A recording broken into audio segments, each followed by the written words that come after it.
want to start real quick and try to show you the end so that you want to stay and are interested. So what I'm going to talk about are some projects I've been working on where I'm working very closely with development teams in their agile processes and things that I can do to help them achieve better results. And so kind of throughout their phases of development, there are ways that you can inject yourself in and make a difference. And this is kind of the difference that I observed. So the red bars represent kind of typical security findings. I don't know if you guys do testing, but this is, in my experience, pretty common to have at least some highs and a whole bunch of others. And to me, this is a pretty awesome result, to be able to reduce that so that when we did the full test at the end, as if we had done a waterfall project, we had a really good result. So if you want to know how we did that, that's why you should stay. Otherwise, go eat lunch. Just a little bit of background about myself. Actually, how many people in the room are developers or would classify themselves as developers first? Awesome, a lot. And that's my background too. I wrote code for probably 12 years before I even touched security. And then I worked for a security company, which made me interested in it, and I got my apps pen tested, and I realized that I really didn't know very much about security.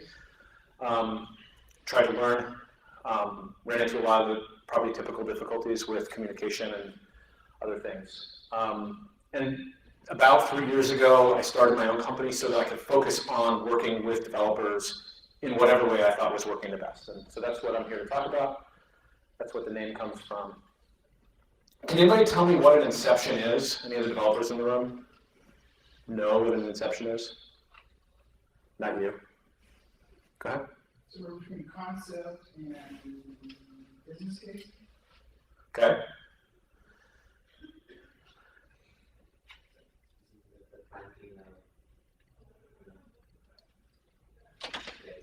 Right. Yeah. So in some software projects begin with an inception. So one of the examples I'm going to draw from is a project where we did an inception up front, where we started in a room that's, a lot of whiteboards. We did a bunch of brainstorming, use cases, try to figure out who our users are for the system, and then try to figure out what they need to do and how we're going to help them do it. So, and then we do things like, this is a prioritization activity where you have sort of top left are the most important and easiest. The value is on a scale here from right to left. The ease is up this scale, so you kind of want to usually do those things first. So it's kind of the activity that the development team is engaging in with the business present to decide what they're going to do and how they're going to do it. And then you end up theoretically with a roadmap like this. So since we have one, can we brainstorm personas for this talk? So let's say this talk is our project. And we need to think about personas. Can anybody tell me what one of the users' classes would be? What's a persona? Sorry? Administrative system or workload application. Okay. Developers. Say it again. Developers. Developers, okay. I was thinking even simpler than that. Tester and user. Tester and user, this is great. Those are all, sorry, say it again? Operations. Operations. So you guys are doing a great job thinking about personas. Let me tell you kind of what I was thinking. Because they're all right, I'm not saying they're wrong. Here's what I wanted you to say. There's a speaker. There's an attendee. There's a, what do you call yourself? Proctor. Right, so these are like the specific user roles in this room right now. So they're the personas we have to think about, right? Does this kind of make sense? So as we're sitting in this room with with stickies all over the wall, trying to figure out what we need to do to build the right system so that the business is happy, one of the first steps is usually to identify these personas. So the first thing that I do is introduce who? There's one more persona. It's actually pretty simple to imagine, but I like to call it the villain persona. So what would a villain persona be doing in a talk? Heckling, promoting their company, right? There's all kinds of things that a villain persona can be doing. What's that? Videotaping, right? The point is, when I'm sitting there with the business and they've put their personas on the wall, you want the villain persona to be first-class persona, someone that they're thinking about, right from the very beginning. Because when you do that, you can say, well, how would this feature get misused, right? And, well, I'm getting ahead of myself a little bit. I run into this problem a lot, where stakeholders are now saying, hey, I need you to protect me from SQL injection. Like, that's what I really need. Right? They never say that. But they do assume that you're not introducing SQL injection, right? If you introduce the villain persona, you say, well, there's going to be someone trying to abuse this form. Now I can capture what the steps are to try to produce the story that says, I'm not introducing SQL injection. Let me just talk about that. This is what that looks like in the real world. So in the case, one of the cases that I'm drawing a lot of the examples from, they did an Inception, and I spent a whole week at a client with the business and the developers. I was not a developer on the project. I was a security developer person, right? And one of the things that I did up front was go meet with the security team from the client to write down what documented requirements they already had for the system, right? So a lot of organizations have security, but they may not be able to take on AppSec in this kind of proactive way, right? But if I go do something that they don't know about, they're going to come back later and say, well, what is this anyway, right? So I wanted to know what the password requirements were, what kinds of devices they already had in place, right? I wanted to understand their security environment a little bit and then convey that back to the developers so that, you know, password requirement is documented from the beginning. It's not something that we add on later when it fails a test. At the end of this Inception, what the developers had was a bunch of stories that they needed to go implement, right? But as is typical, the client wants a lot, but they don't have infinite resources to pay for it. So they have to decide which things they're going to do and which things they're not, right? And this happens independent of security already, right? You've got estimates and ranking, and you build out your backlog so that you know how much you can do basically in a certain amount of time. Well, what we want to do is make sure that when people are estimating, they have the information they need to bake security into the story points. And if I have a story and it includes security, then everything works. Like I'm using these kinds of things as a developer, as a manager of developers, I use these things to track progress, right? I want to know that I'm making progress toward a goal. If I make progress toward a goal, and then all of a sudden I have all this new security work at the end that I didn't account for, this whole system is broken. It doesn't work for me, right? So I want to see risk already factored into story points, which story points is just, you can think of it as hours estimated per story. We don't need to go super deep on that. Does this make sense? Kind of the whole angle of this talk is like understanding where developers are coming from and trying to work within their tools so that your result is already secure, essentially. Now, I have been talking long enough in the security community to see where, when I started doing it, people were like, Agile? Agile's bad, right? It's terrible for security because it means that, you know, we don't know when anything's happening, we don't know when the releases are happening, we can't control anything. And I've been saying for a long time, and then I think other people have shown in maybe better ways how Agile can actually help from a security perspective. And so what I did here is quickly take the foundations of Agile, and I think they work almost perfectly from a security perspective, and I just want to point that out, right? So emphasize individuals and interactions over processes and tools, right? It's great to have tools and process, but unless you are in it and solving problems, you don't know what's happening, right? emphasize working software over comprehensive documentation, right? It's great to have hundreds of ohms identified in my app, but it's better to have fixed 5 of them than to have a document with a ton of findings, right? Customer collaboration over contract negotiation. So for me, this means like I want to interact with the developers all the time and understand whether they understand what I'm asking them to do, right? It's not just, hey, I told you what to do, and you have to fit these 10 bullets or else you didn't meet the contract requirements. It's how can I help you understand the first thing in the list, because maybe that's the most important. And then Agile emphasizes responding to change over following a plan. So I like to have a plan, but everything changes, as everybody knows. The tools are all different now than they were 3 years ago. So having a plan to implement tools may or may not make sense anyway. Ultimately, just as a, again, sort of a refresher on what Agile is, right? People think that Agile is trying to get somewhere faster. It's really not about getting somewhere faster. It's about getting to the right place. So in a traditional plan, you kind of say, okay, here's where we're going to go. Maybe this is a year long, right? Agile is not saying it's going to take less than a year. Agile is saying we're going to get to the right place at the end. And so each one of these smaller arrows is like a sprint where you reevaluate, are we going the right direction? Right? And what I'm trying to show here is at some point we figured out that wasn't the right place. Same exact thing happens with security projects, I'm sure you know. Just an anecdote from a customer where we were involved talking about business requirements, and the business users were saying, hey, we have this problem where our customers share logins, right? So I have a login and somebody else uses it.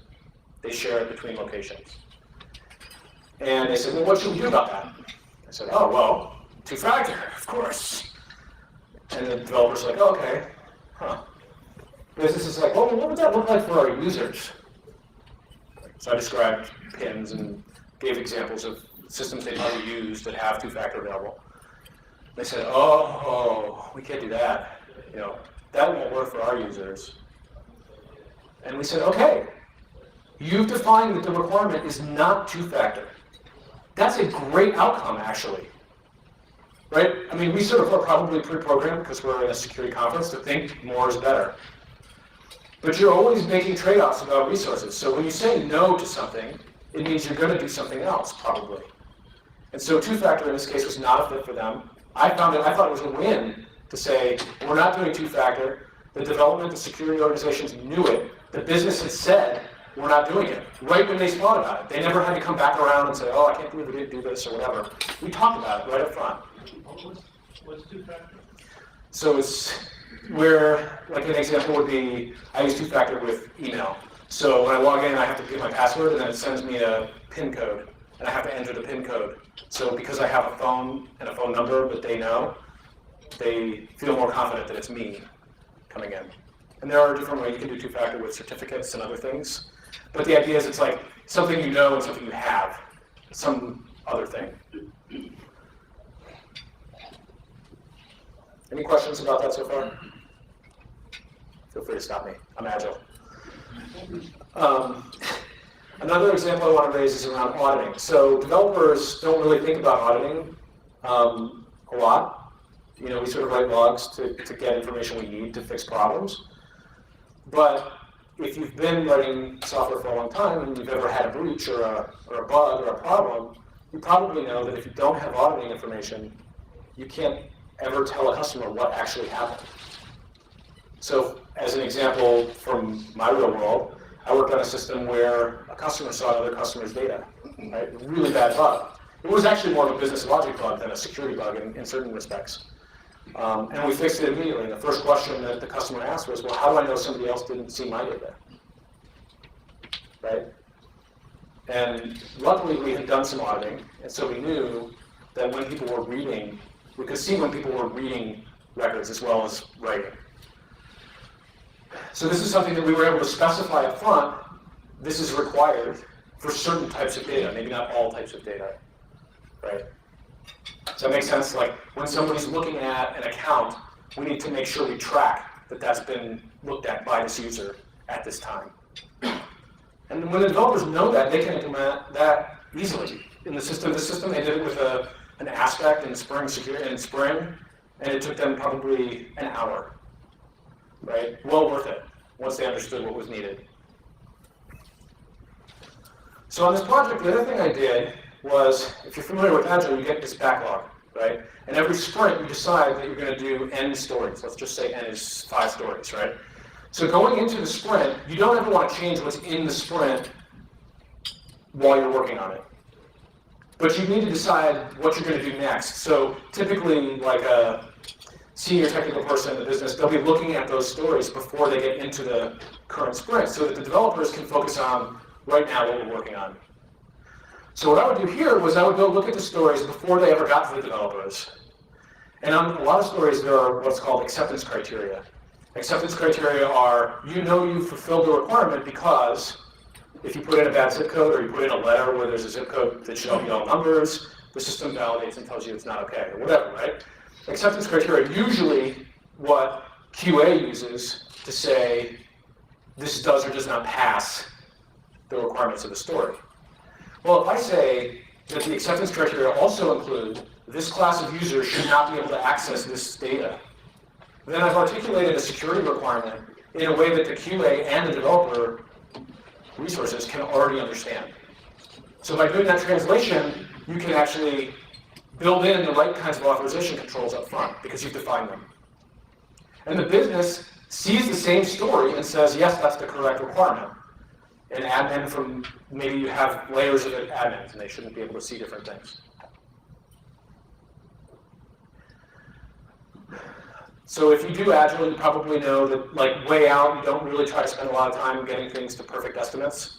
For stories, you kind of ballpark, you guess, right? And as you get closer, you're refining the requirements. And so that kind of is the same thing I was just saying, where you start out here, and I haven't done security acceptance criteria for any of these stories. I don't start there. I don't try to do it for everything. It's only as they get to the point where they're about to get executed that I want to make sure they've got security baked in. And so I will do this once a week, spend half an hour looking at stories. It's actually pretty easy as long as you can kind of think about security requirements and communicate those to the developers. The other thing I did on this project, the one that had the bar chart, was incremental code review. So I found that first, the initial code review took a long time because they, in the first week or two, put together all their frameworks, a whole bunch of pages. There's a lot of code there, right? But then after that, subsequently, every week, it was actually pretty manageable to do code review of all the new code, manual code review of all the new code in an hour. It really didn't take that long. And so then I can say things like, so for example, these guys were using Timeleaf, which is a tag library that people use with Spring. And so depending on how you use tags, some of them will put in encoded and not encoded data, right? So if you use a tag UL, or UText, I think it is, right, it's not going to encode the data that's getting put in the page, which means that you could inject JavaScript into it or something like that, right? So as soon as I knew that that tag was a problem, I told them, first of all, and then I grepped for it every week. And every couple of weeks, somebody would do it again. But eventually, they stopped doing it ever, right? And they learned that that's not okay. You can't use that tag unless you really, really know what you're doing and mean to. So it's a really simple course correction that prevented cross-site scripting pretty much throughout the whole app because they started using it pretty widely. Also do like query reviews to make sure they're using parameterized queries everywhere. That's like actually really easy to do, especially if you're only looking at 5 queries a week or 10 queries or 20 queries a week. It's not that much, right? Another thing I did is I got on HipChat with them. So I'd be sitting in their chat, and if I had a finding, I'd be like, hey, who worked on this stuff? Can we talk about it? Make it a conversation. Make yourself available to them. And really, the tools are so great now that it doesn't have to be a lot of your time. You just make yourself available, ping them, they'll come back if they have a question. I'm not going to talk a lot about continuous integration. They were using continuous integration. We did not build awesome gauntlet stuff for this app, but I would next time.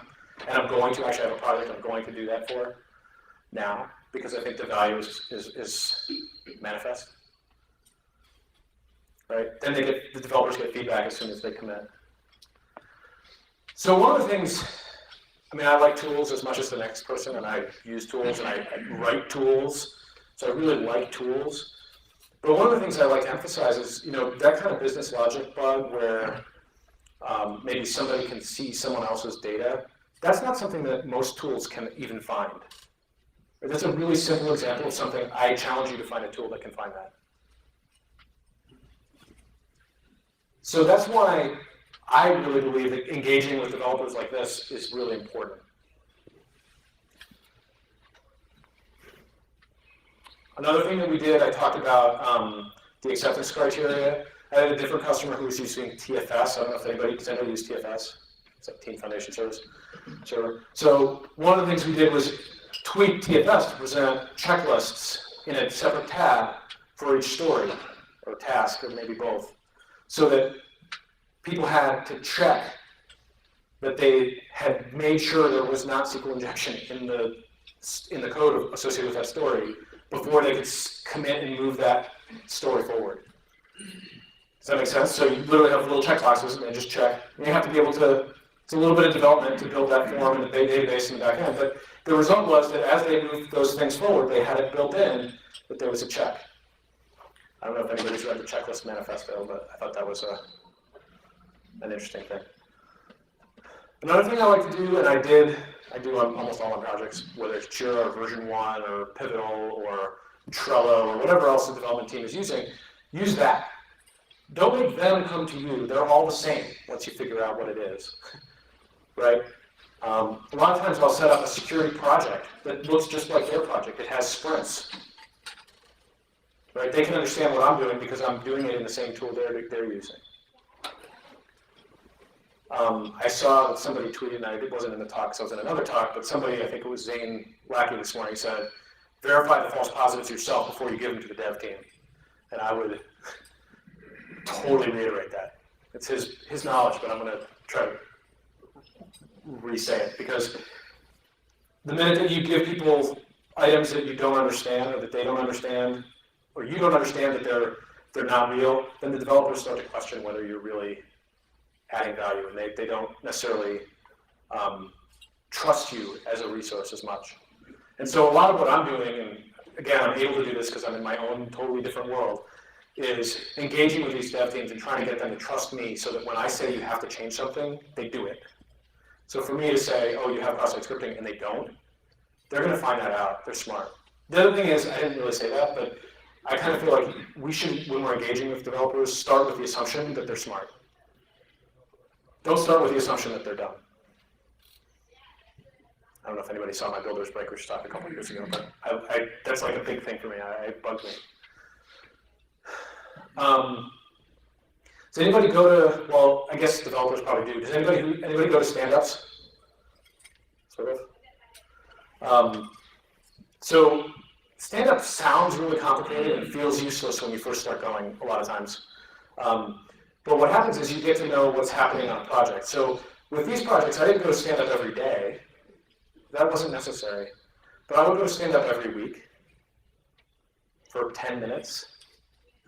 Right? So I knew what was happening, I knew which stories were happening, and they got a chance to ask me questions in case they couldn't catch me on HipChat.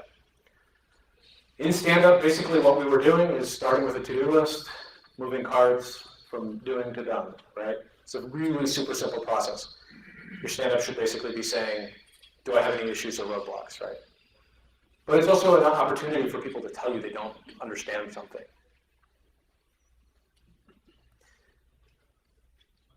Another thing I like to emphasize is that every development process is a little different, right?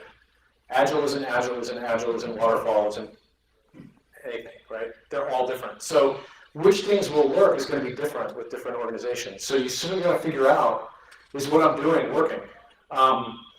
With Rails projects, for example, I find that Breakman is a great early feedback mechanism, right? So I try to use Breakman on most of my projects that are Rails-based. I like doing code review. That's something you can always do, but it takes personal time, or you have to have an arrangement with the client where it's going to work that way, or the project team where it's going to work that way. So these are all things that kind of play into how the SDLC works that are related to security. But in my experience, you have to be flexible about which ones you're using and emphasizing. But we talked about security in the story. One thing that I didn't mention, that I should have mentioned, was another thing that's great about being in the inception up front is that you know how the developers are planning to build the system. Like you know what the big boxes are. And you can tell them before they start.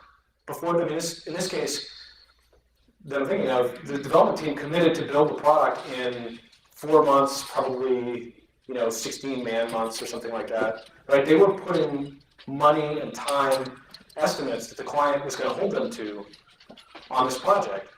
And so if we had had a major change in architecture, for which could be valid for security reasons, it might have cost them a lot of time. So having that up front, where we've established that as a baseline, was important. How many people write unit tests? Less than go to stand up. I've never really seen a project that did unit tests quite to the level that I wanted, but I also don't believe that 100% test coverage is like the ideal target. So what I care about when I look at unit tests is, did you look at anything other than the happy path scenario? That's the main thing I care about. Right? A lot of times developers write a unit test that says, oh, I made a login form, you should be able to log in. And then they write the test, I can log in. Done. Well, I mean, that's sort of obviously a problem. But what the developers can't always do is figure out what they should be putting in that test. And so I don't need to write the test for them, but I can say, well, what if I retry like 100 times in a row? Is the system going to do anything about that? What if I, want to reset my password? What if I, like all these simple workflows that you can just ask about, they can then test. Preferably using Gauntlet or Cucumber or something like that. Maybe. So another thing I did at this client was work with the teams that were going to be running the software at the end, early. So they had totally separate operational teams that were running servers and databases and middleware and network and all these other things, right? So right when we started, we kicked off and said, hey, we're building this new product. It's going to go in your network somewhere. Can we talk about how it's going to look? So we had 4 to 6 months to figure out how it's going to look in our network. Now, every organization is different. Some you could roll out something new very easily. This was not necessarily. So we benefited from thinking about that early. People didn't have as many questions. Another thing we did is look at how you would know if there was a problem. So like detecting issues, monitoring. How do you know that the system's healthy? And there are relatively straightforward ways to do that if you just ask a question and find out what tools are available, right? So this, like, again, I have a project in my head that I'm thinking about, and they had Tivoli, right? So you can use that to do a lot. Don't make them buy new Relic, which is great. Let them use the tool they already have, but figure out what you can watch. Failed login attempts is an easy, super easy thing to monitor almost anywhere.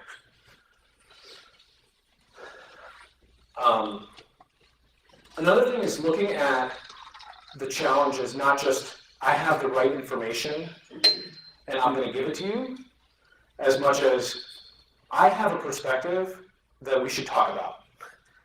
And I have another totally different client where the developers knew they had serious security issues, but they couldn't get the business to buy into them spending time fixing them because they couldn't articulate why the security issues mattered. So I have cross-site scripting. Well, why do we need to fix that? That doesn't seem so bad to me. It's whatever. What's the chance it's really going to happen, right? And they couldn't really, the developers weren't armed to say, this is a common issue, this is how it would manifest, here's how we fix it.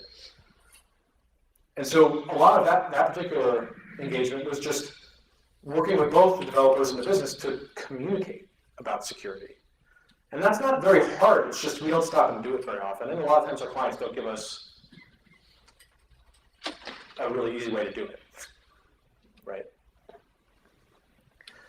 One thing I've found with developers, and I don't know if you guys have found this too, but I'm always better off if I start by asking a question than by making an assertion.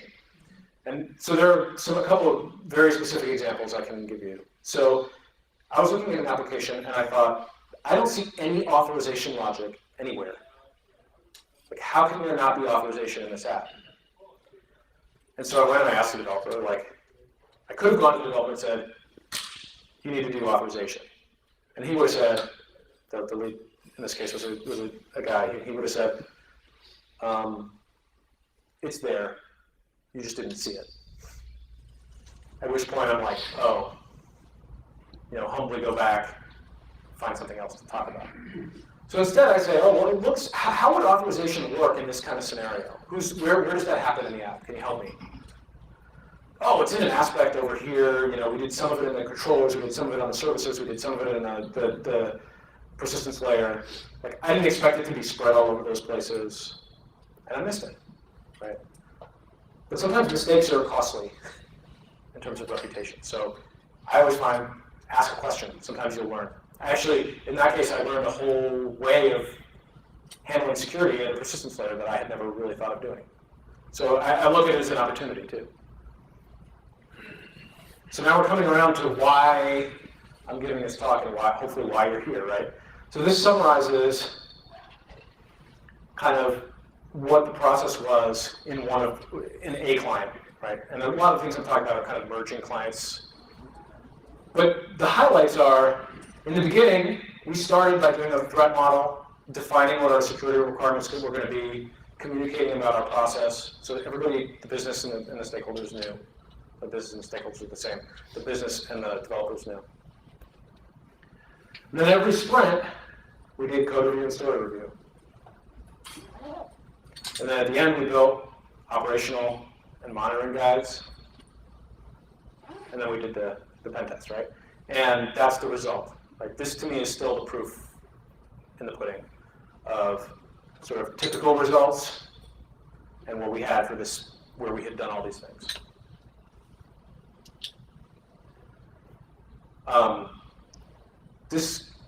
I do a rugged podcast with Lance and James sometimes, and it doesn't always work to bring it to clients, but it's something that gets them thinking. Sometimes it does work, sometimes it doesn't.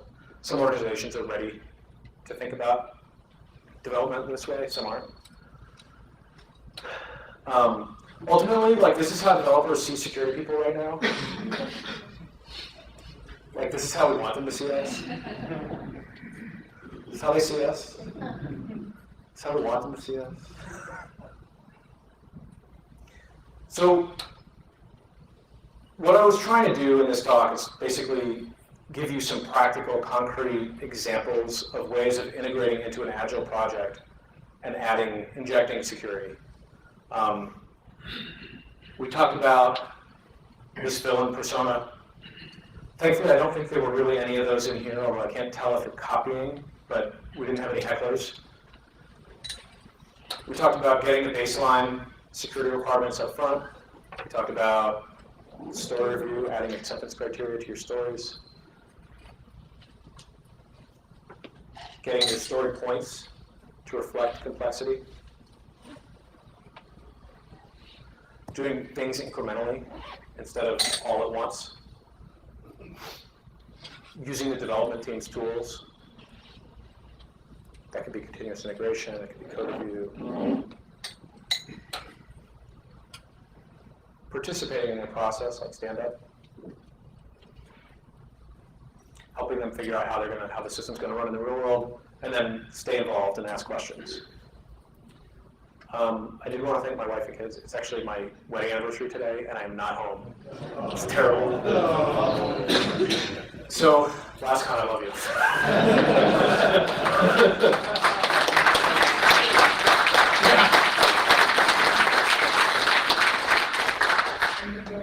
I am absolutely eager to take questions. My favorite thing is to interact. Does anyone have questions? I have a question for you.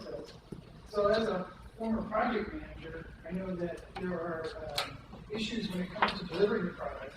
when you get into the implementation piece, and there's been numerous stats that show a percentage of projects that fail at implementation. So when do you start talking about implementation or think about it during your SLC? Well, so what I was trying to talk about were like agile projects where you want to have at the end of every sprint something that the customer can see and feel. So like you're implementing along the way. Every week you're giving them working software. Now that's hard, but especially at the very beginning. But you want to get to where, as early as possible, people see, touch, feel the application. At least that's the kind of projects that I end up doing because that's what I like to do.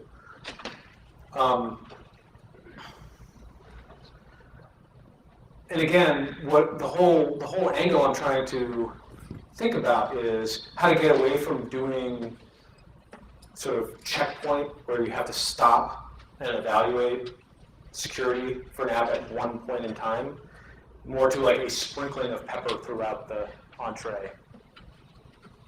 I don't know about that. Any other questions? Yeah. You described an almost idyllic agile environment where you actually get stories ahead of time that you can review before going into like sprint planning. That's not the case for me. Yeah. I come into sprint planning and work with together the stories right there Yeah. as part of the planning process. So it's kind of hard to go review in advance and do things. And so how do you kind of deal with something that's a little bit less? Right. I'm sorry if I portrayed it as ideal because I've never actually seen an ideal agile environment. But one thing you could do is make a template of what your general acceptance criteria are going to be, so that those will get applied to almost any story. And then maybe you're even taking them out. Right. I have a list of 10 things we're going to talk about all the time, but I'll take out 7 of them because they don't apply to this one. So that makes your job easier as you're on the fly trying to define the requirements. It's kind of continuous improvement, right? Try to help them do a better job with Agile. We need to know what the stories are going to be so that we can add security into them before the developers see them. But, you're not going to win that, so you kind of have to take what you can get.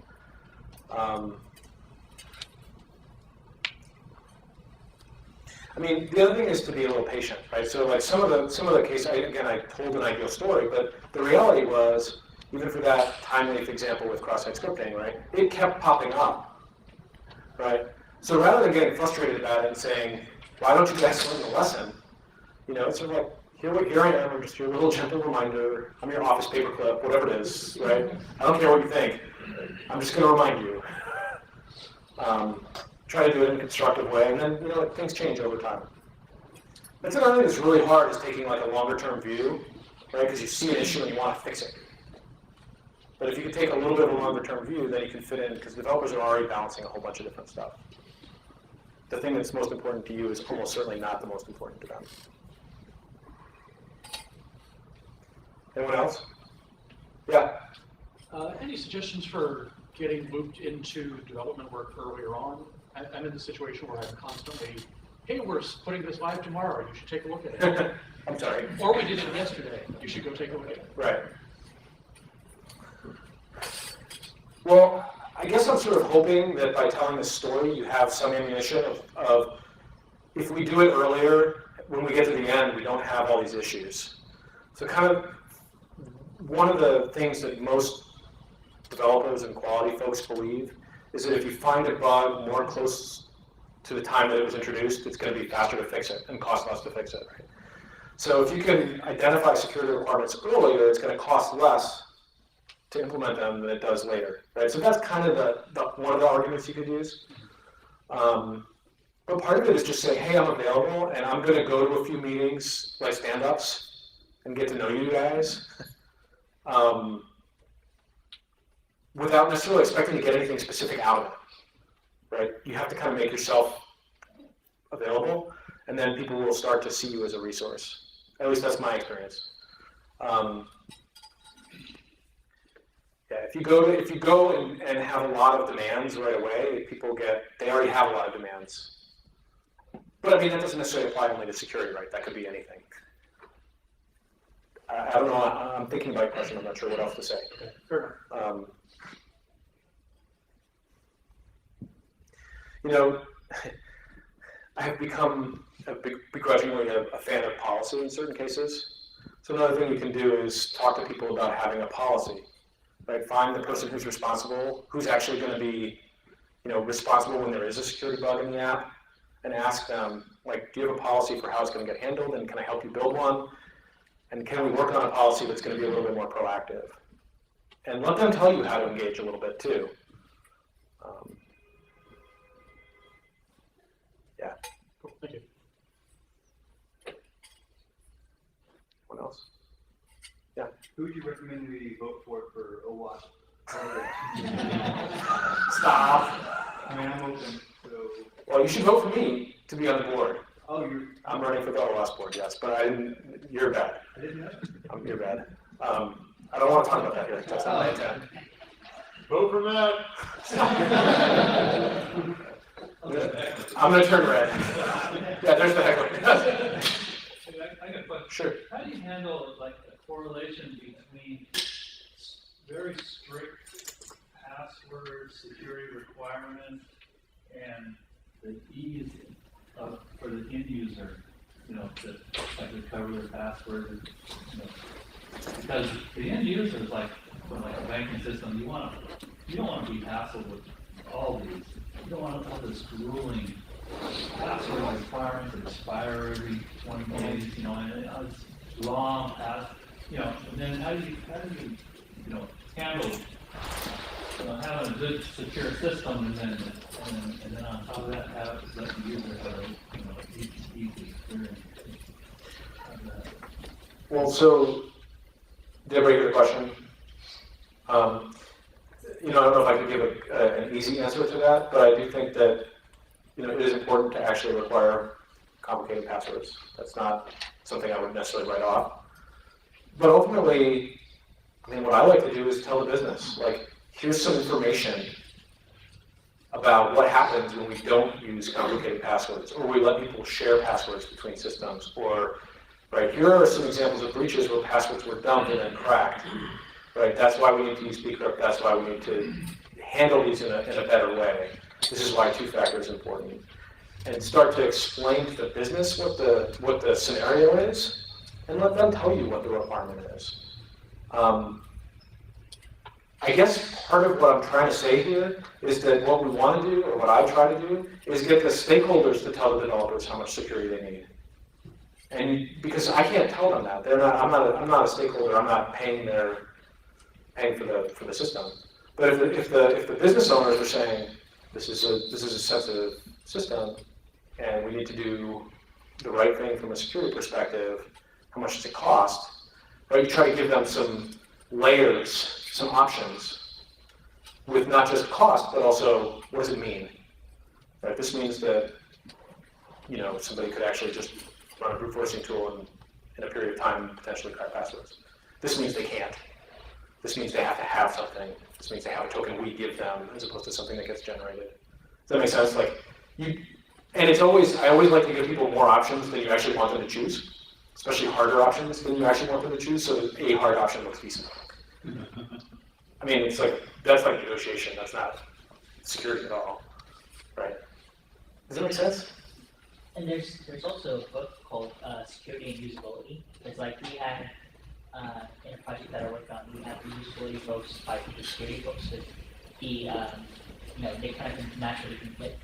And that book was good from both perspectives because it talked about things from a usability perspective and from a security perspective. So in terms of the password thing, the one thing that everybody kind of agreed on in the end was, passwords shouldn't be complicated, but we can use sentences as opposed to, some crazy thing that they would remember. Right. One of the things that I've seen also used is combining that concept is like a meter that shows you how hard the password would be to guess, right? And so those are a little bit arbitrary, right? But at least the user knows how complicated their password is. But actually, what your point is really good because it's not just with this kind of workflow. A lot of times, usability and security are kind of seem to be conflicting. And usability itself is so hard, right? Think about Apple products, right? It's they're so simple, but the fact is it took tons of energy to make them simple, right? You had to say all these things you weren't gonna do. Well, the ideal is to get to where security is also just like baked in and no user sees it. Right? It's very easy to expose administration on everything in an app instead of focusing in on specifically what this user role needs. Does that make sense? And so sometimes that work to make it more usable is really hard, but actually improves security too. They're not always not aligned. The last speaker said that passwords eventually probably going to go away. I've heard that too. I've seen, What's the alternative? well, there's sort of like heuristic data about like, based on how fast you type and where you're coming from and what we can fingerprint on your browser. I mean, that's all not my area of expertise, honestly. But if you're interested, you could look at, I collaborate with Aaron Bedra a little bit, who's based in Chicago, and he works on a tool called RepSheet, which is open source. And it does that kind of behavior-based throttling and letting people in or not into the system. So that might be something to look at. Thank you very much. If you have questions, feel free to grab me after. Thank you, Matt. Appreciate it. All right, everybody.